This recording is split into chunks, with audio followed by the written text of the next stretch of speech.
Hello and welcome to Sticky from the Inside, the employee engagement podcast that looks at how to build stickier, competition-smashing, consistently successful organisations from the inside out. I'm your host, Andy Gorham, and I'm on a mission to help more businesses turn the lights on behind the eyes of their employees, light the fires within them, and create tons more success for everyone.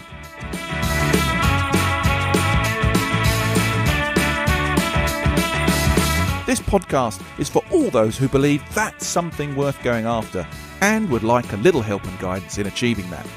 Each episode, we dive into the topics that can help create what I call stickier businesses. The sort of businesses where people thrive and love to work, and where more customers stay with you and recommend you to others because they love what you do and why you do it. So, if you want to take the tricky out of being sticky, listen on.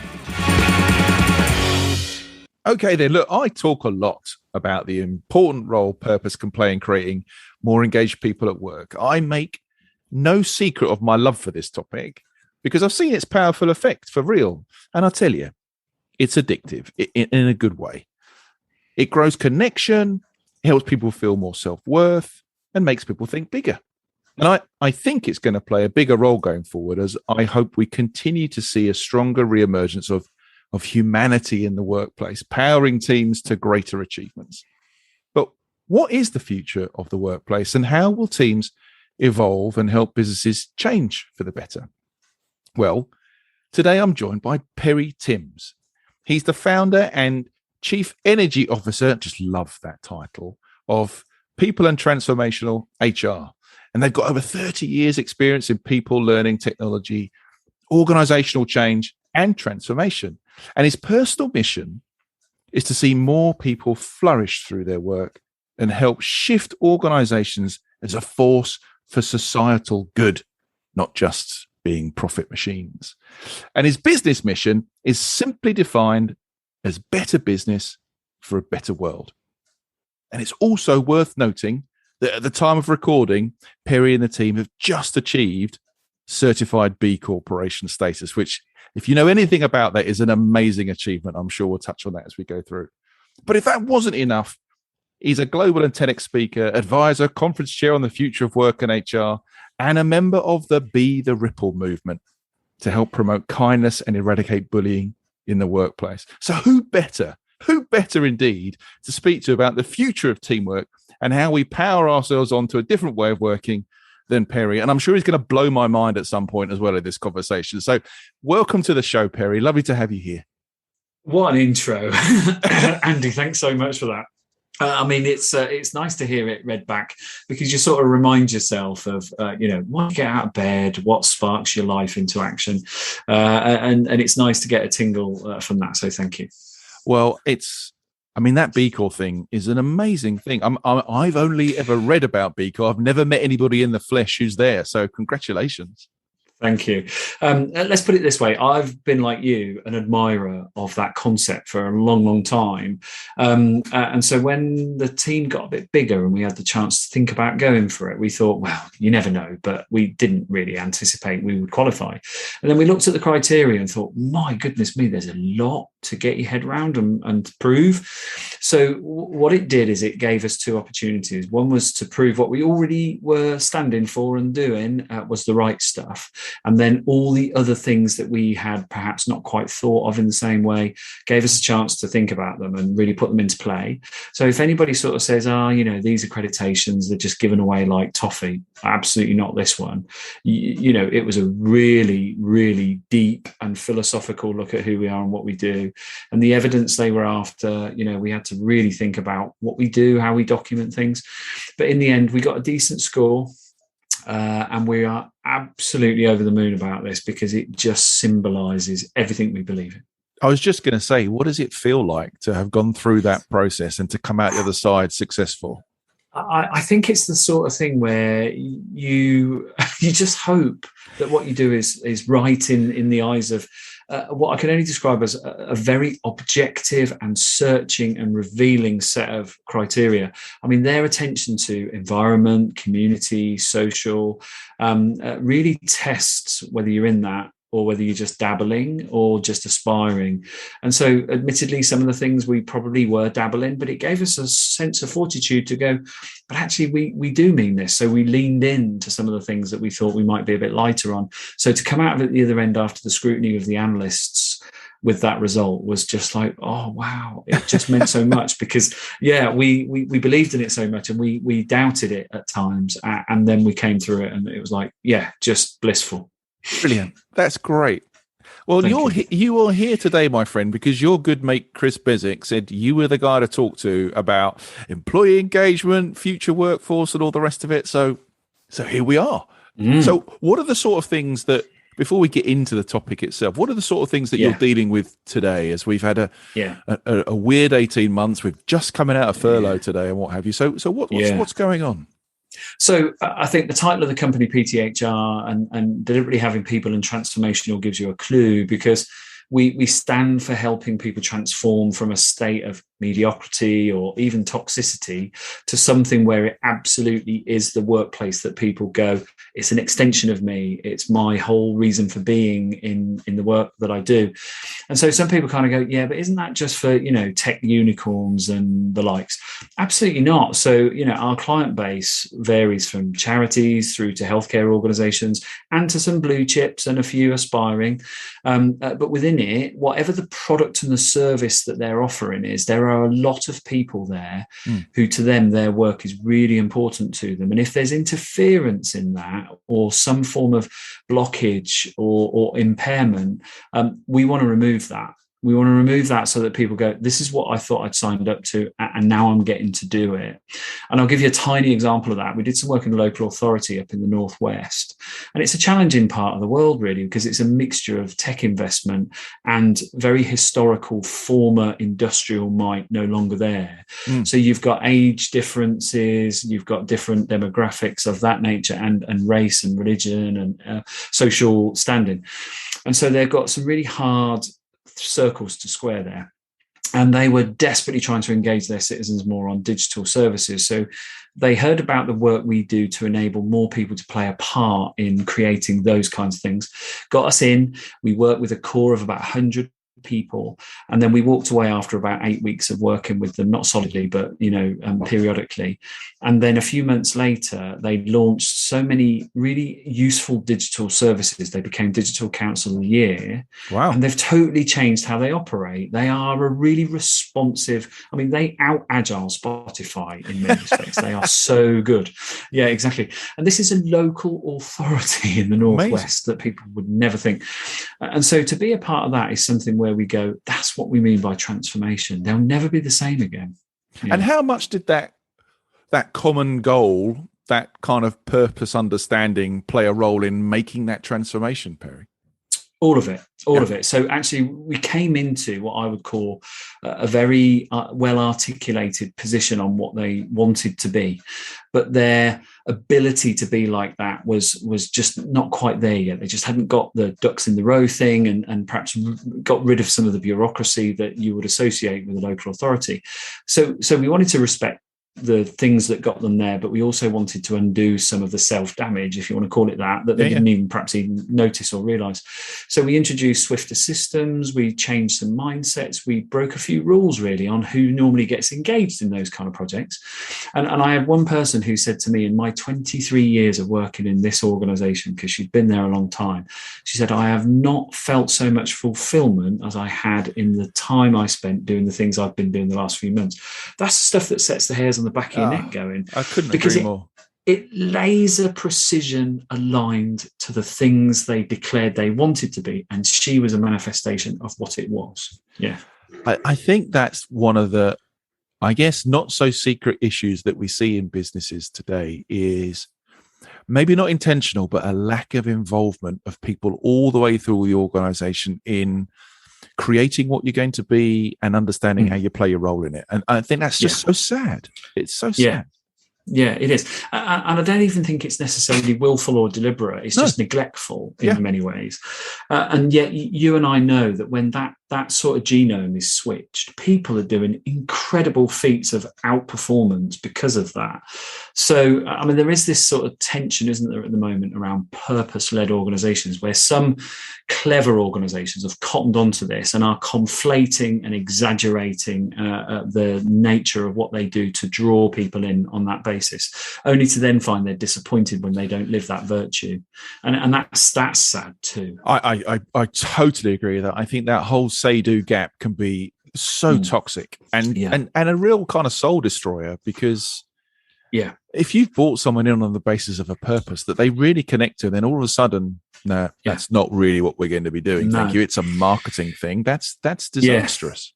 It's kind of fraud, isn't it? Yeah, absolute fraud. Great word for it. And I think we've seen good and bad right over the last 18 months. But one thing we've definitely seen over the last 18 months is this fragmentation of teams. As we've gone forward. I mean, I'm literally speaking to a guy I used to work with only this afternoon, and he hasn't been in the office for 18 months, and the office doesn't even exist anymore. They were kicked out. Right. And so teams that now were on top of each other all the time are now not together. Working practices have changed, locations changed. There's been lots of problems for businesses. Some businesses have really struggled with this. Others have flourished, Perry, right? And so what have you seen in the work that you do in this particular area? What's working? What are the common threads? So I think we've got a client right now who took the decision during the pandemic to, again, absolve themselves of their premises because it made no sense. They could see the pandemic was potentially quite a long tail, but equally, I think they used this opportunity to go, do you know what? We can do this flexible stuff. And they were obviously attentive to things like culture and togetherness. And so they were very deliberate about it and said, look, this is what we're going to do. And we will work with you to make sure that all the things that you probably thought you were going to lose, we will try and create something that compensates for that.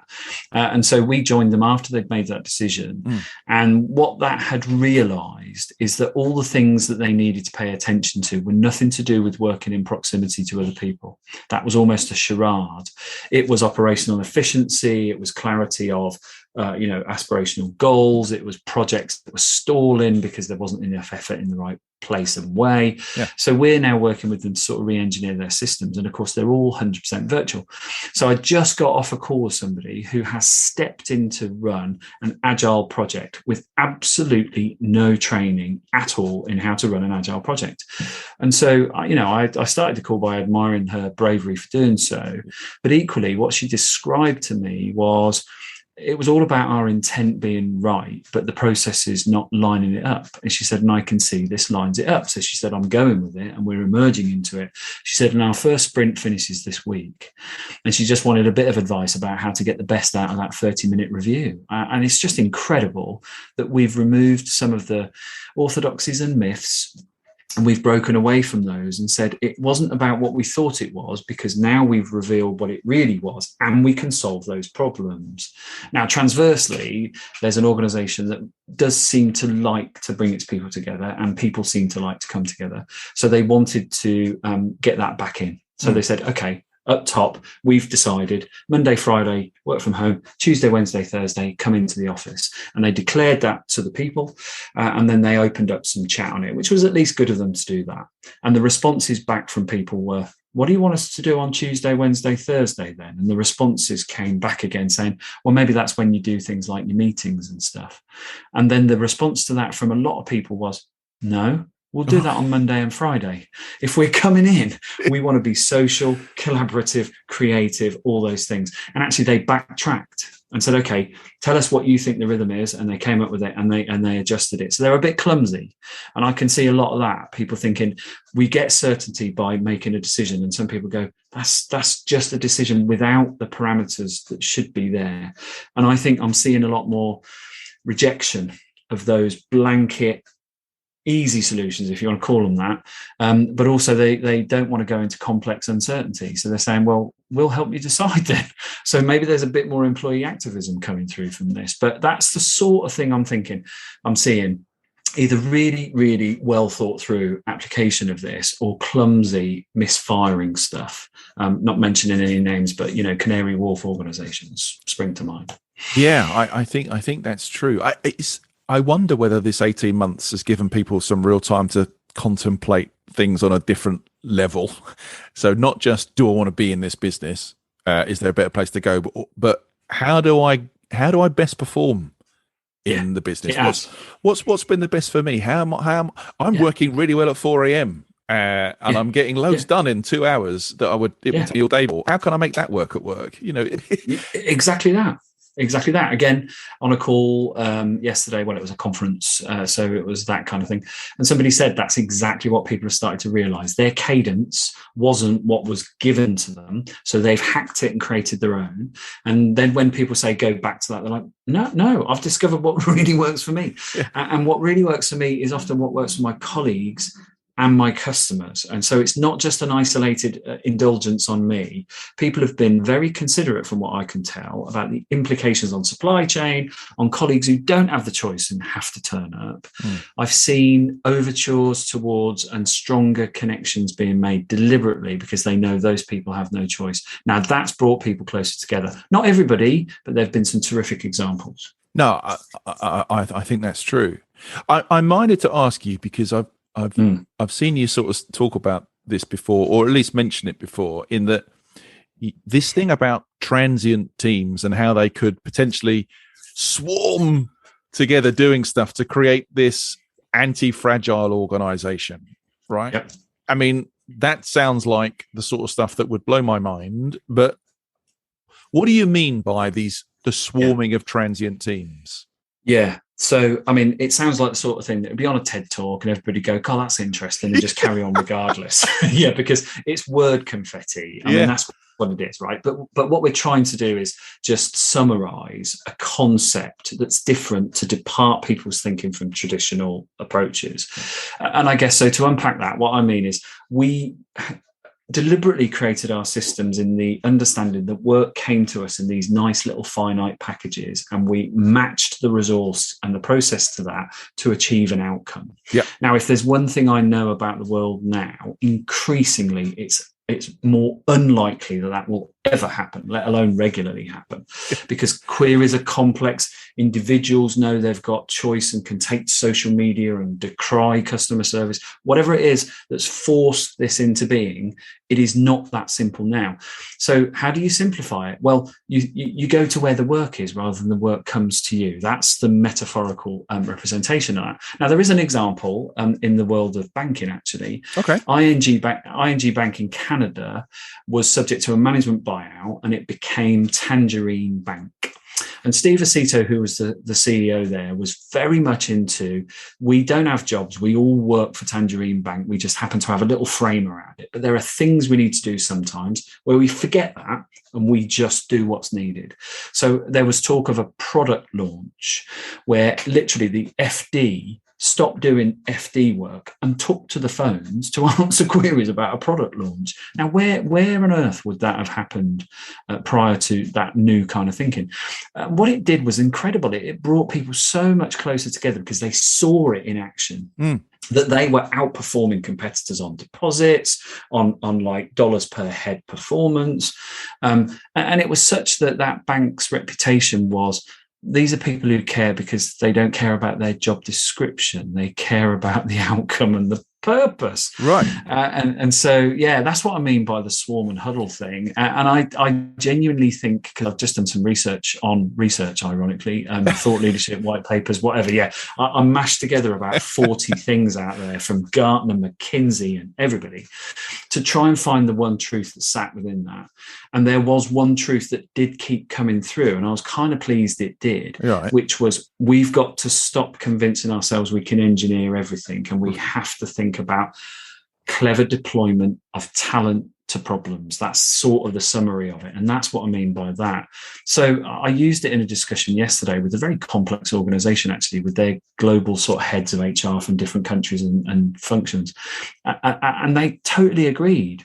I have this concept that the job really doesn't exist anymore apart from in our imagination and recruitment drives, because everything's a project, and everything that's a project needs different ways to assemble a team, to do that project, and then disassemble and move on to the next thing. That's so production interesting. Line stuff, it doesn't really count. Yeah, that is so interesting, because a lot of, I don't know. This isn't real. This is my own experience, I guess. But my take on agile has always been on IT projects, right? It's always been about IT projects. But then if you think about it, like you've just said, pretty much everything, if I look back now, and that I ended up doing in my career was a series of connected projects. Yeah. Pretty much. Yeah. That got divvied out to departments who had ownership. Exactly that. And really, this is about individuals having ownership. And I don't know whether this is going on in banking or not, because I read an example the other day about transient teams. I think it was Deutsche Bank, and the MD of Deutsche Bank was talking about involvement, and I guess an old Shingoism of best ideas come from the workers, and he was talking about his communities of practice discussion forum that he had, where everybody across the business had an opportunity to, on a whole range of topics, they could contribute, really feel involved. And I think he called it thinking out loud, which I quite liked as a concept. But maybe banks, I don't know, if in the past, have they been very, very siloed and closed, and now they're sort of opening up the gates, or have they had a lot of IT interaction, therefore this stuff has kind of moved in by osmosis? I don't know. What's your take?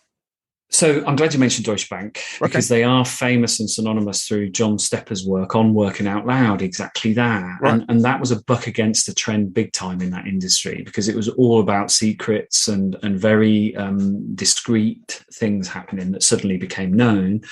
But I think Stepper's work actually said, we're a hive mind here. Let's make that happen. So, and I think, Don Tapscott, who's a great kind of thought leader, who's now really hot on things like cryptocurrency and stuff. He said, the key thing in the 21st century knowledge era is collective intelligence. Right. And that's what that stuff does, right? So I think, it isn't just in the banking world, but I think even the banking world has got much more product oriented, has got much more platform based, is thinking about additionality of service, is thinking about experience for people. So I think they've become much more consumerized, but also very service proposition led, not just we're big, so therefore we're okay, because big doesn't always work. And you look back at the Northern Rock debacle back in the day, and all that, right? So there are examples where this stuff, it's not too big to fail at all. Royal Bank of Scotland in public ownership, etc. But they learned so much, Royal Bank of Scotland, and you wouldn't recognise that place now compared to apparently how it was. So there's some really, really interesting shifts in that world, which you would say are the madmen of the day, so we're seeing Starling, Monzo, blah blah, they're all really shifting the dynamic. And fintech and biotech are two huge industries in Silicon Valley attracting investment, because moving money and keeping people healthy is kind of the big ticket stuff, I suppose. So I think they've had to adapt. Whether that started with things like the PayPal mafia and almost glamorizing the financial side of things, maybe. But it's so different now. It's interesting, isn't it? I think this is why you need, if you're going to disperse stuff through project ownership, right? And we'll probably talk about self-managing teams and what have you in a sec. But this to me is why we need those other constructs of really clear purpose, really clear common goals, and my old history, a very strong brand proposition, because you've got lots of people working on projects, you need that backbone to kind of pull you back in, right? That anchor point, right?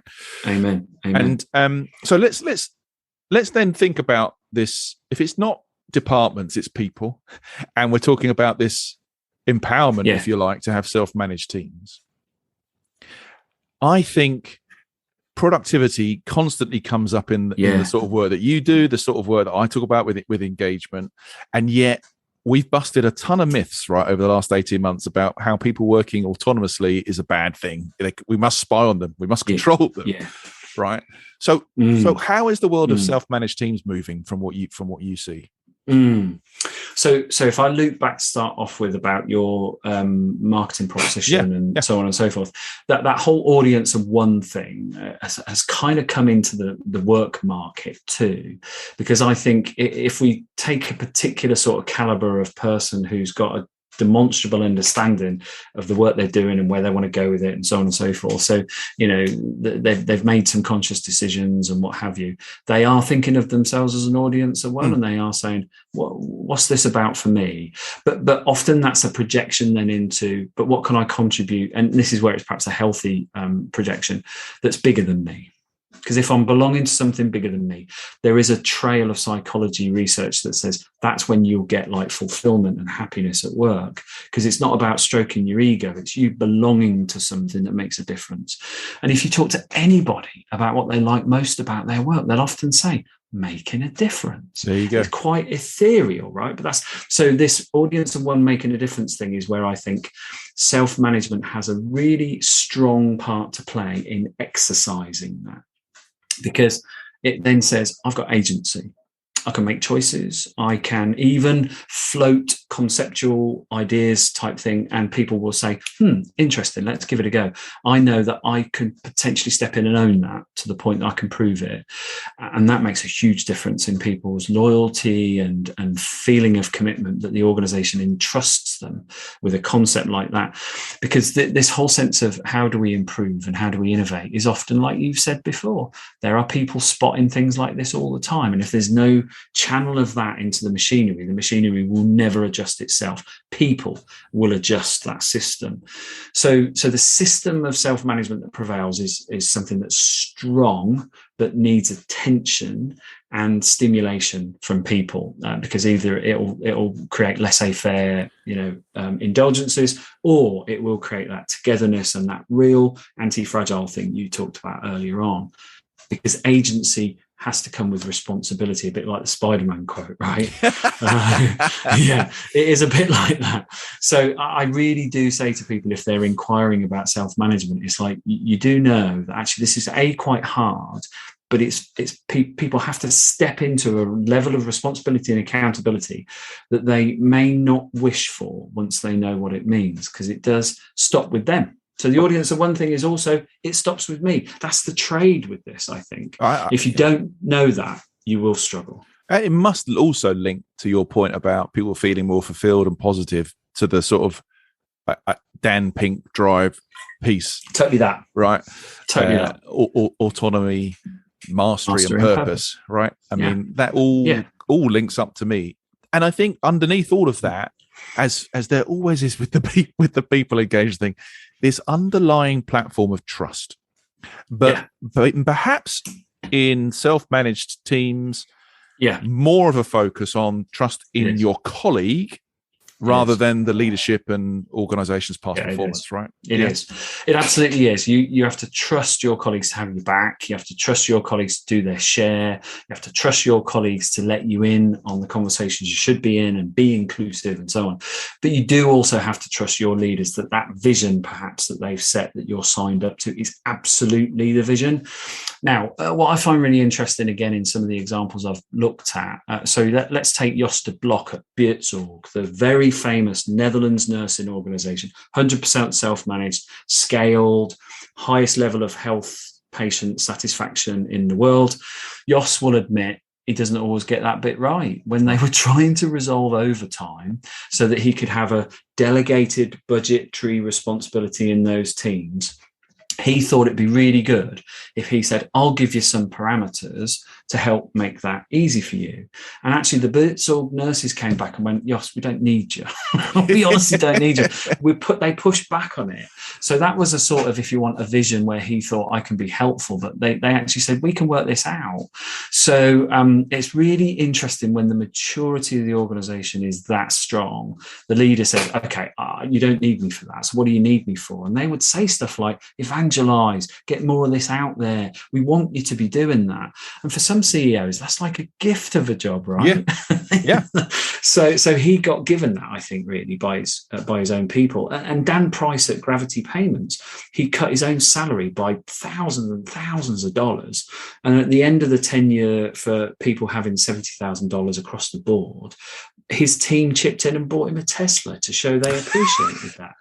This is it. That's nice. Thanks very much. You create the harmony, and the music happens. Really, really does. So there's been some research recently by a couple of people who've featured in Harvard Business Review from Yale and University of Michigan. Purpose and business performance and retention and everything else inextricably linked, absolutely causal. And the CBI this week issued a report pretty much saying, if you want to be successful, you have to get this purpose right, because if you don't, you won't. Simple as that. CBI said that. I mean, I read that and I was like jumping up and down in the little corner of my living room, going, "Yay! Finally, maybe we'll get some real movement on this now." Exactly, and maybe it won't be in the rubbish sector of we're going to change the world with every biscuit we sell, and it's going to be rooted in what employees actually see themselves doing on a daily basis.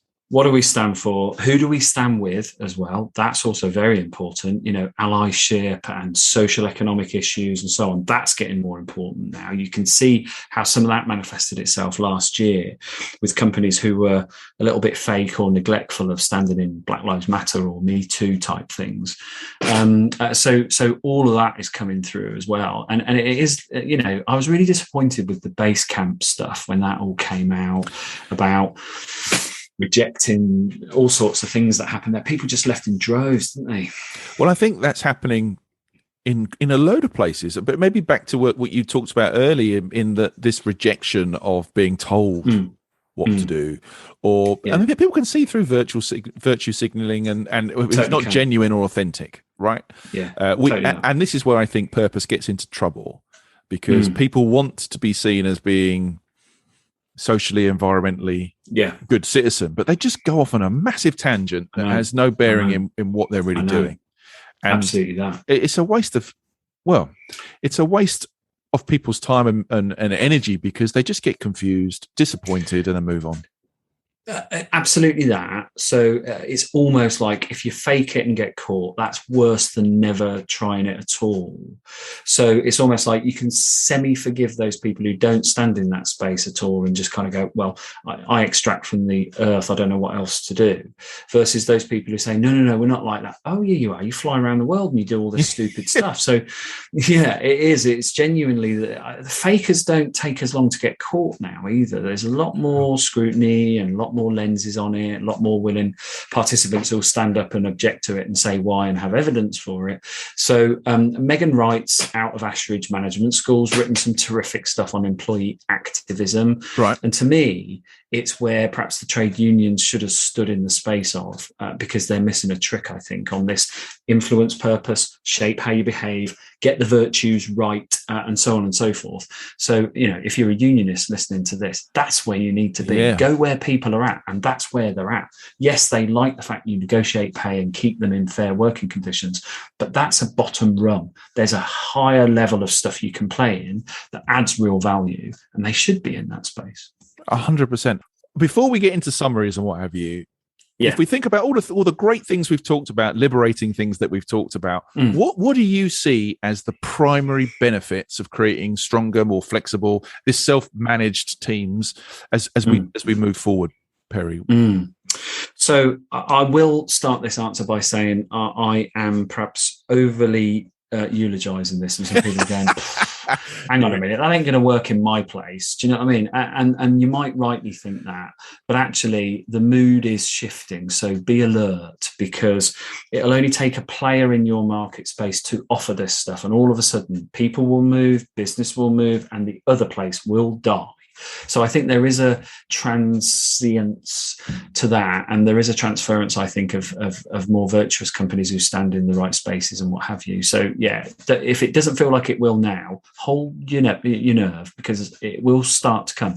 But going back to your question then, I think if I use that collective intelligence phrase as just one lens to look at now, we are literally drowning in data but devoid of insight. Saw that quote today. Right? That's not mine. I saw it today. However, the essence of where you can get the insight is often where people are enabling you to zoom in on that really super quickly, because they hear customers, they see markets, they know how colleagues feel.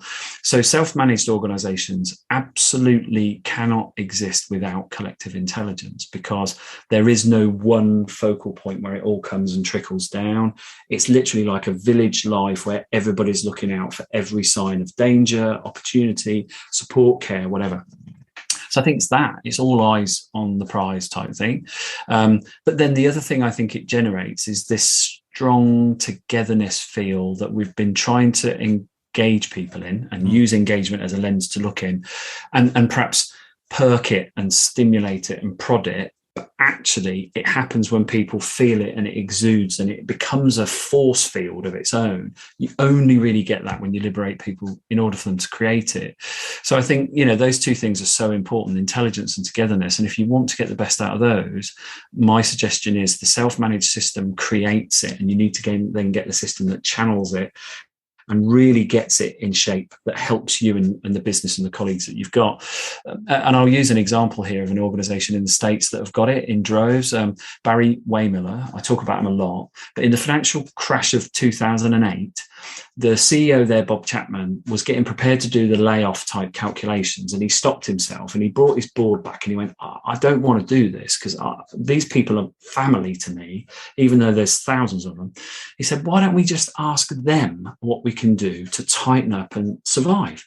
The response was phenomenal. There were people who forgave all their pension contributions for however long it took, people who stepped down in hours to share it amongst colleagues, people who left and said, I'll go because somebody else can then do my job. All sorts of things happen. They saved something like $20 million by that self-crafted, self-managed, crowdsourced exercise. Wow. They're not really self-managed in the true sense of the word, but that recovery was.